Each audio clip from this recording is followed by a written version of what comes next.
Hello everyone, this is Unreliable Narrator, and I'm here to teach you not to bounce balls or floor sacks, but to create a walk cycle in Adobe Animate. I'm certain all of you know and have heard of this software, but to give you a brief insight, it's just a rebranded Flash. Cartoons that we all stumble across daily are predominantly created using Adobe Animate or Flash. Such a program, which accommodates large corporations like Comedy Central and Cartoon Network, may come off as intimidating. But don't worry, as I'll guide you through it like Robert Greene's courses.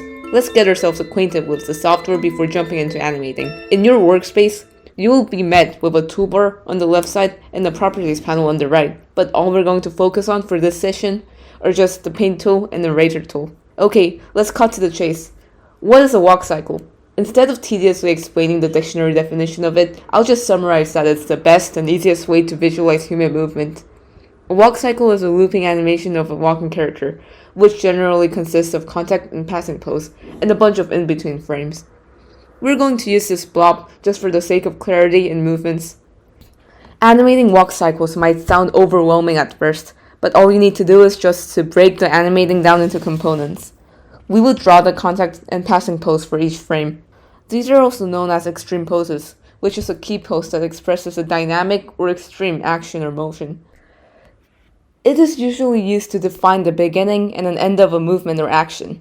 All you need to do is repeat these two poses and reverse the order of the feet. Okay, when I'm done writing the reverse pose, I'll just trace the two prior frames I drew, which will be done by overlaying the reverse over the original one. By creating a new layer by clicking the plus button, we will drop the opacity of the first layer. Then, copy the drawing, but with the left arm in front instead of the right arm and for the legs. Now, here it looks like he's walking, but to put more life into the action, we will insert two more poses, known as up and down, which are the breakdown or passing poses.